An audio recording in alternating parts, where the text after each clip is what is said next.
Assalamu alaikum et bienvenue à cette édition des Journal sur Al-Huda TV, la chaîne de la guidance. Au sommaire de cette édition, le cercle d'études, de recherche et de formation islamique Selfie a tenu ce dimanche 18 mai dernier sa conférence régionale cette année sous le thème la justice sociale, la gage de paix, de cohésion sociale. Nous y reviendrons dans nos prochaines éditions des panafricains reçus en audience par le chef de l'État, le capitaine Ibrahim Traoré. 125 jeunes, toutes catégories confondues, formés grâce à l'initiative présidentielle dans divers métiers porteurs au centre professionnel Bangrenoma. Mesdames et messieurs, bonsoir et merci de nous suivre.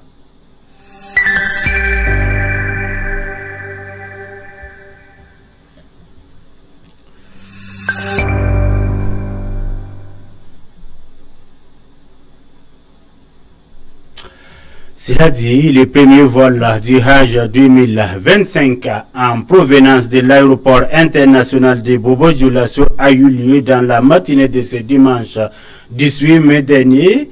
Au total, 342 pèlerins burkinabés ont embarqué à bord d'un appareil de la compagnie Ethiopian Airlines à destination de Médine en Arabie Saoudite.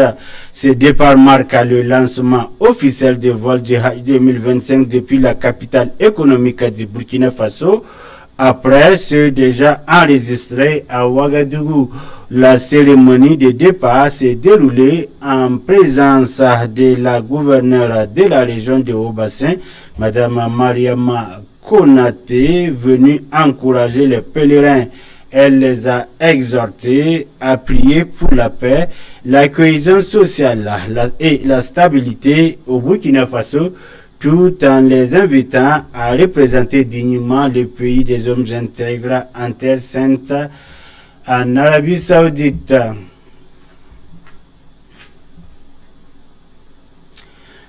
Le tout premier vol transportant les pèlerins burkinabés pour le Hajj 2025 est arrivé ce vendredi 16 mai 2025 à Médine en Arabie Saoudite. Dès leur arrivée, les fidèles ont entamé les visites des lieux saints dans la ville du prophète Mohammed, paix et bénédiction d'Allah, c'est lui. L'ambiance à l'aéroport était empreinte de foi et d'émotion, marquant le début d'un séjour spirituel intense pour les pèlerins.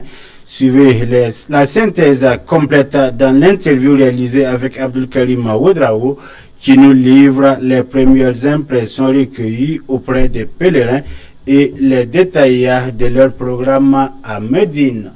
L'atmosphère est empreinte d'une émotion et d'une foi ardente dans cet appareil, ce petit matin de dimanche, à l'aéroport international de Bobo-Dioulasso. Ils sont des centaines d'hommes et de femmes de tout âge, le cœur gonflé d'espoir et de dévotion, prêts à accomplir le 5e pilier de l'islam, le Hajj. Nous prions que nos pèlerins arrivent dans les meilleures conditions en Arabie Saoudite.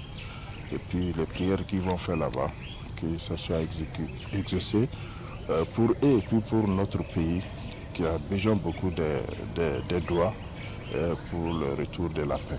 Ce pèlerinage est teinté d'aspirations personnelles profondes où chaque voyageur emporte avec lui des vœux personnels, de prières, d'espoir secret et nourrit une intention particulière en voulant fouler la terre sacrée de Médine. Mais une aspiration commune transcende les désirs individuels et unit les cœurs. Le retour de la paix et la prospérité au Burkina Faso face aux défis sécuritaires que traverse le pays. Le cœur se tourne unanimement vers Allah, implorant sa miséricorde. Sans la paix, il n'y a rien. Donc la première des choses arrivées là-bas, on va implorer Dieu pour qu'il y ait la paix dans notre pays, pour que la paix revienne. Une fois sur la terre sainte, je vais prier pour le Burkina Faso, pour nos fils, nos frères qui sont au front, que le pays revienne comme avant, que la guerre finisse totalement, qu'on respire comme on respirait avant au Burkina Faso. La mission pour les autorités administratives et responsables religieux ce matin est de non seulement s'assurer de l'effectivité de ce premier vol de Bobo Dioulasso, mais aussi prodiguer des conseils aux pèlerins. Il était de bon ton que nous soyons présents à leur côté pour d'abord leur souhaiter un très bon âge et également leur porter le message du gouvernement, surtout à leur demander de représenter au mieux le Burkina Faso. Chaque pèlerin est comme un ambassadeur du Burkina Faso, de faire en sorte que leur comportement soit un comportement digne d'un Burkinabé. Et inviter également les agences de voyage qui encadrent ces pèlerins à le faire de sorte que cette étape dans la vie du musulman soit un plaisir au lieu que ce soit un cauchemar. De par le passé, il y avait des attroupements à l'aéroport. Tout est bien organisé, les gens sont arrivés à temps et les pèlerins ont embarqué à l'heure. Et l'avion aussi a décollé à l'heure. C'est des éléments très importants. Les vols de Bobo Dioulasso sont au nombre de 5. Le prochain vol, c'est le mardi prochain. Le départ de ces pèlerins vers la Mecque est porteur d'espoir individuel et collectif. Et pour ces 342 pèlerins de la première vague de Bobo Dioulasso qui fouleront la terre saoudienne dans environ 7 heures de vol, comme pour les 7801 autres du pays, Médine est le lieu où les supplications prennent une dimension spirituelle intense.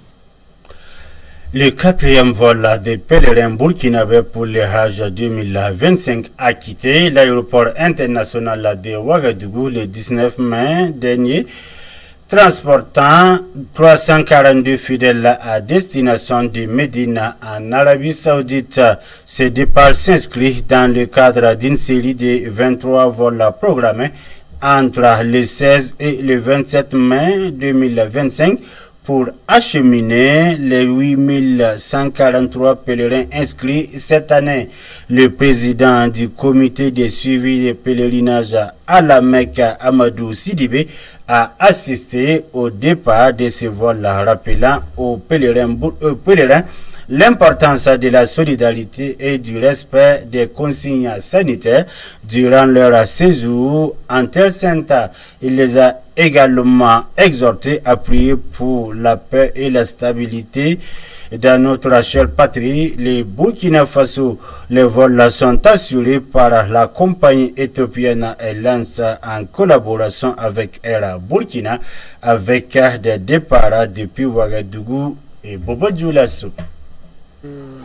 L'organisation cette année est une organisation qui a été faite sur la base de concertation entre les agences de voyage et le comité de suivi. Le comité de suivi, en tant qu'organe de régulation, mais aussi d'orientation sur certains aspects de l'organisation du pèlerinage, et les agences de voyage sont les chargés des questions opérationnelles de l'organisation du Hajj. Il faut dire que suite à la signature de la convention du 12 janvier 2025, nous avons procédé à la signature de différents contrats avec les prestataires qui sont en Arabie Saoudite. Par la suite, les choses sont allées très vite parce que déjà, on avait fini de faire les recrutements en ouvrant la plateforme. Et par la suite, les gens sont organisés et on cherchait des maisons à la Mecque et nous avons fini par imprimer les différents visas et organiser la visite médicale. Évidemment, toutes ces questions-là se font avec un timing assez précis. Pour les collaborations, il y a toujours des difficultés parce que les attentes sont multiples, mais les difficultés qu'on rencontre sont généralement surmontées. Et la principale difficulté, c'est le respect des différentes directives qui ont été élaborées en concertation avec les responsables des agences de voyage. Il arrive que quelques agences n'arrivent pas à suivre, mais il faut dire qu'on finit toujours par trouver une solution. Mais il faut que les gens comprennent. Il faut que les Hajj soient bien organisés dans notre pays. Il y va de l'image de notre pays, mais aussi du respect des pèlerins eux-mêmes. qui débrousse 3 261 500 francs. Et évidemment, quand vous débroussez ces montants colossaux, et évidemment, vous avez besoin aussi des égards. Et il faut faire attention également pour que des personnes qui n'ont pas payé ces montants-là puissent profiter de ce qu'on peut payer pour prendre leur couchette et manger leur nourriture en Arabie Saoudite. C'est des choses très importantes. Mais il arrive que des gens ne comprennent pas pourquoi cette rigueur pour une meilleure organisation. Mais cette rigueur-là est faite surtout au profit de nos pèlerins. C'est ça qui est important. Mais aussi l'image de notre pays. Parce que les pays du monde musulman se retrouvent en Arabie Saoudite à cette période. Chacun d'entre nous devient un ambassadeur pour son pays. Et si un Burkinabé porte atteinte à l'image de notre pays, nous allons l'en vouloir. C'est pourquoi nous prenons toutes ces mesures assez rigoureuses. Et ce qui a permis aujourd'hui de parvenir à ce résultat. Vous avez constaté, on organise les vols sans aucune difficulté. Les gens viennent, ils s'alignent d'une manière très courtoise. Chacun fait les différentes démarches auprès de la police et s'enregistre et évidemment continue. Donc il faut dire que les choses s'organisent de plus en plus mieux. Dans un contexte marqué par des défis sécuritaires persistants au Burkina Faso, une grande conférence islamique publique a eu lieu ce samedi 18 mai dernier sous le thème « La lutte contre le terrorisme qui est une guerre ni religieuse ni ethnique ». Cette initiative vise à mobiliser les forces vives de la communauté musulmane pour soutenir le pouvoir dans la lutte contre le terrorisme et sous toutes ses formes, tout en lançant un appel solennel d'union sacrée entre les fils et les filles du Burkina Faso, organisé par les acteurs de la communauté islamique du Burkina et aussi des acteurs de la société civile. La veille citoyenne, les leaders et en collaboration avec les autorités locales et les leaders religieux, cette conférence a réuni des imams, des intellectuels, des jeunes ainsi que des représentants du gouvernement autour de la nécessité d'unir foi et action pour défendre la nation burkinabé. Le Faso traverse une turbulence, une période difficile qui nécessite l'implication de tout le monde. Voilà, donc des frères ont organisé le palingue d'aujourd'hui pour qu'ensemble on puisse se donner des idées. Alors comment accompagner le gouvernement, comment accompagner les FDS et les BDP qui se battent sur le front. Le but c'est ça. Alors les savants, ils ont des idées aussi à donner. Ils ont leur façon d'accompagner qui peut être différente des autres. Voilà, donc ce soir en tout cas on s'est retrouvés ici avec le frère Dr Mohamed Issa Kindo et le frère Ousmane Diko. Voilà, pour donner des idées sur ça. De mon côté, j'ai traité la question concernant la religion. Est-ce que ce qui se passe, la gangrène là, a une relation avec la religion musulmane? C'est ce que j'ai traité. J'ai montré que non. Tous leurs modes d'opératoire et leur façon d'agir, les objectifs aussi qu'ils visent, le fait de balkaniser davantage l'Afrique, tout cela ne fait pas partie de l'islam. Le fait de s'en prendre aussi aux innocents, les personnes qui n'ont rien à voir avec la crise, qui sont les premières victimes. Comme vous le constatez, il y a des médecins qu'on a fermés, il y a des imams qu'on a assassinés, des prêtres, des pasteurs. Vous savez dire que ça n'a pas de relation avec la religion. Il faut montrer ça aux gens. Parce qu'il faut diagnostiquer le mal pour pouvoir les soigner, quoi. Beaucoup font de l'amalgame. Quand ils entendent ces fous-là prononcer le nom d'Allah subhanahu wa ta'ala en tuant, on pense effectivement que c'est les djihadistes qui sont en train de le faire. Ils ont tendance même à inculquer des musulmans. Alors, ce qui va davantage fragiliser en tout cas la cohésion sociale, alors que ça nécessite vraiment qu'on se soude, qu'on s'entraide pour faire face à l'ennemi commun. Parce qu'eux, ils sont unis. S'il y a la désunion entre nous, en tout cas, ça veut dire qu'il y aura beaucoup de failles. Voilà, donc ça c'est ce que j'ai développé de mon côté.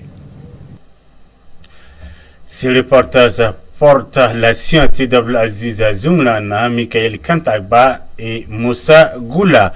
Le cercle d'études, de recherche et de formation islamique CERFI a tenu une conférence régionale le dimanche 18 mai dernier à Ouagadougou sous le thème la justice sociale, gaz de paix et de cohésion sociale.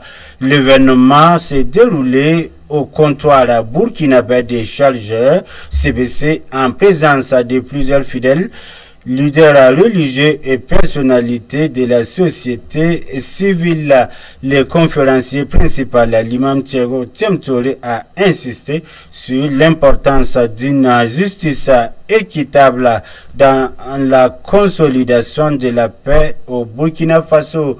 Il a souligné que sans justice sociale, il ne peut y avoir de véritable cohésion sociale dans notre pays. Les échanges ont permis de renforcer les liens entre les communautés et de rappeler le rôle fondamental de la religion dans la promotion des valeurs de solidarité et de justice sociale. Madi Sawadogo. Conférence régionale, c'est une initiative du Cercle d'études, de recherche et de formation islamique CERFI. Cette conférence se tient simultanément dans tous les chefs-lieux des régions de Burkina Faso.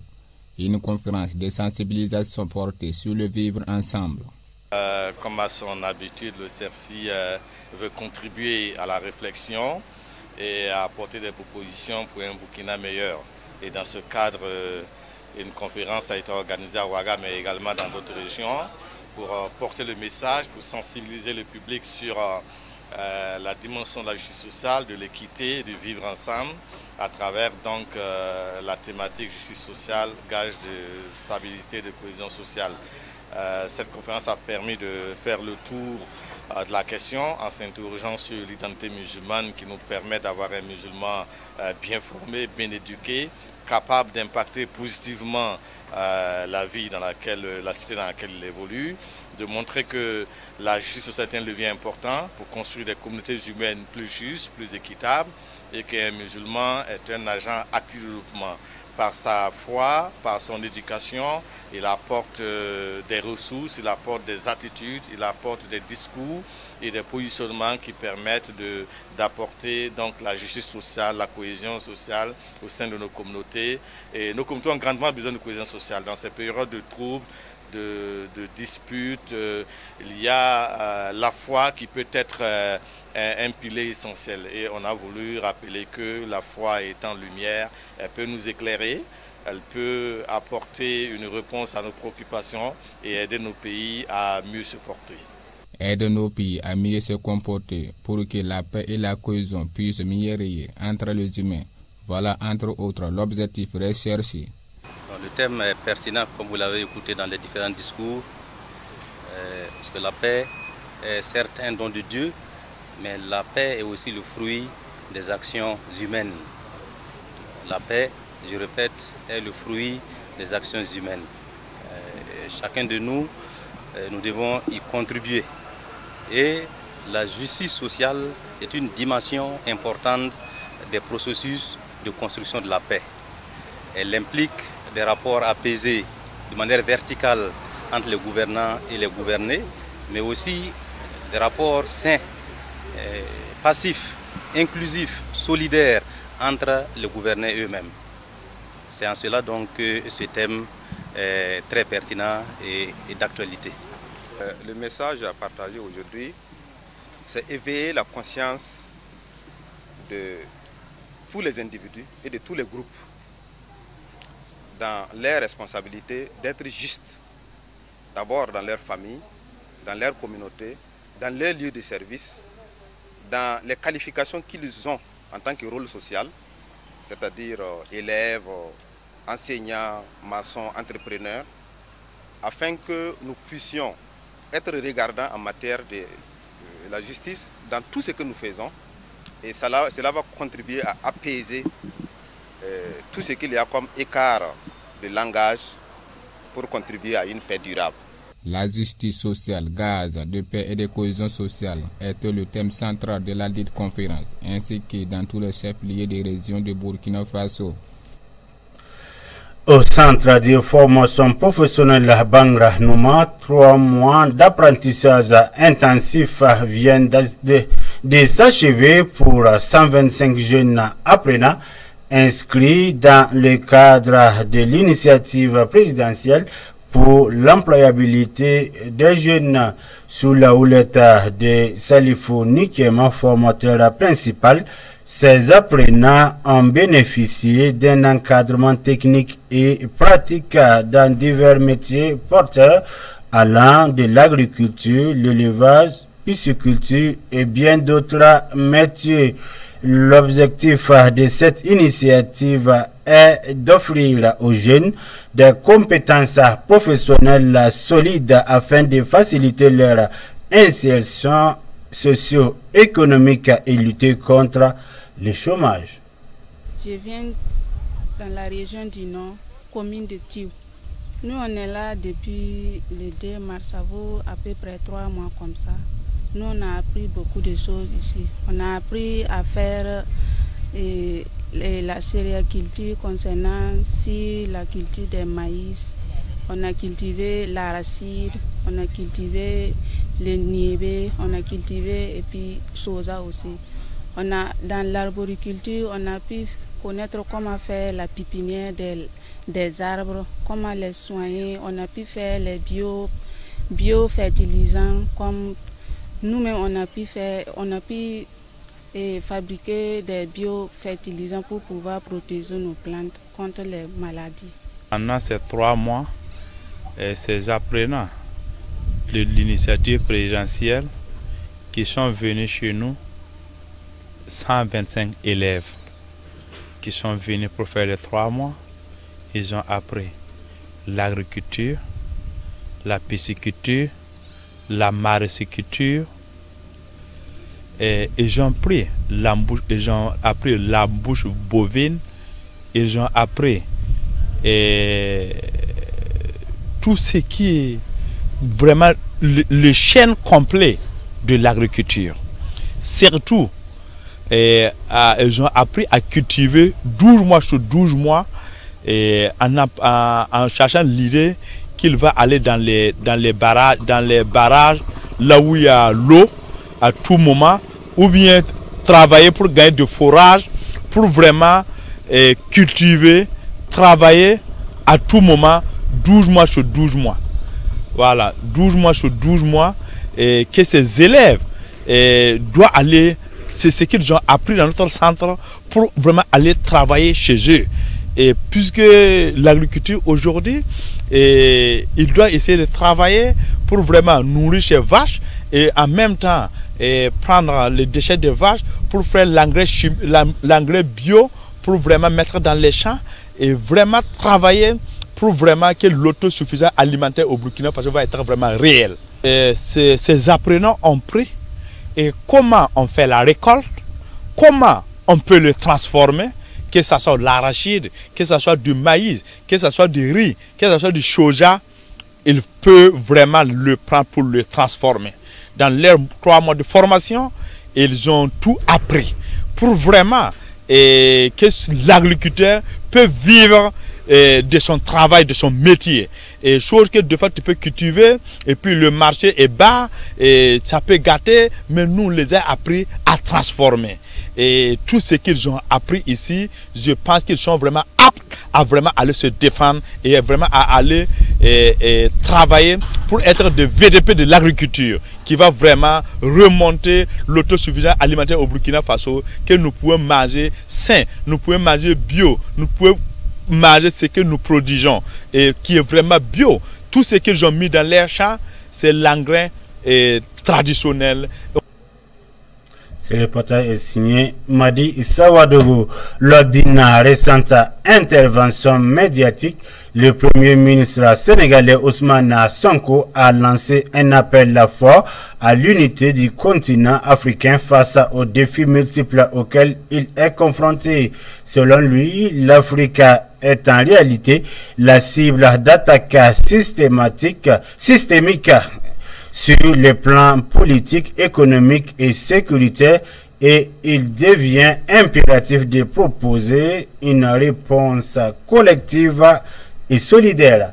Dans son allocution, le chef du gouvernement sénégalais a mis en avant la nécessité de renforcer la coopération interafricaine, notamment dans les domaines de la défense, de l'économie, de la diplomatie et de la souveraineté politique. Un message qui résonne dans un contexte où plusieurs États africains plaident pour un nouvel ordre mondial plus équitable et une affirmation de la voix de l'Afrique sur la scène internationale. Cette déclaration s'inscrit dans une dynamique régionale de plus en plus affirmée, marquée par la montée en puissance des alliances africaines telles que la Confédération des États du Sahel AES et la volonté des dirigeants africains de reprendre en main leur destin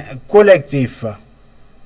Je rends à la jeunesse, mais évidemment, il faut que l'élite politique soit à la hauteur également. Il faut que l'élite politique soit à la hauteur et sorte de ces conflits qui ne servent à rien. Sorte de... L'Afrique est attaquée en réalité. On a parlé tantôt de terrorisme. Mais, Michel Boubacar, d'où proviennent les armes que ces gens-là utilisent? Vous savez ce que coûte un drone? Vous savez ce que coûte même une Kalachnikov? D'où proviennent ces armes-là? Il y a des gens qui leur donnent ces armes. Mais en le faisant, ils n'attaquent pas le Burkina, ils attaquent toute l'Afrique. Et c'est une réponse commune qu'il nous faut face à ces phénomènes-là. Et nous devons mobiliser toutes nos populations, à commencer par la jeunesse, et que les élites politiques soient à la hauteur, elles également, parce que c'est un gros problème. Et qu'on parvienne à identifier, je le réitère et c'est là où je vais chuter, les deux enjeux fondamentaux, la sécurité et le développement économique. Malheureusement, on perd beaucoup de temps sur le débat politique. Dernier élément de ce journal, le président du Faso, chef de l'État, le capitaine Ibrahima Traoré, a reçu ce lundi matin le ministre en charge de la culture des pays membres de la Confédération des États du Sahel AES. Au cœur de cette audience, la présentation de l'hymne officiel de la Confédération baptisée la Confédérale. Cette œuvre symbolique, fruit d'une collaboration culturelle entre le Burkina Faso, le Mali et le Niger, vise à renforcer l'unité, la solidarité et les idéaux communs des peuples sahéliens. Les ministres ont salué l'engagement du président Ibrahima Traoré pour la promotion de l'identité culturelle commune de l'AES. Le chef de l'État a pour sa part félicité les porteurs du projet et a réaffirmé son soutien à toute initiative visant à consolider la souveraineté et la cohésion au sein de l'espace confédéral. Nous avons été honorés d'être reçus par le président du Faso, le chef de l'État, le capitaine Ibrahima Traoré, et suite au mandat de son frère, le général d'armée Assimi Goïta, le président du Mali, le chef de l'État, qui nous ont mandaté de venir soumettre le projet de l'hymne des États du Sahel, l'AES, au président. Et cet hymne du Sahel, c'est une œuvre musicale, poétique, qui incarne les valeurs fondatrices, les âmes communes, mais surtout les ambitions collectives des États du Burkina Faso, du Mali et du Niger. Il se veut à la fois un repère identitaire, mais surtout un puissant levier pour mobiliser les générations présentes et futures pour la victoire finale.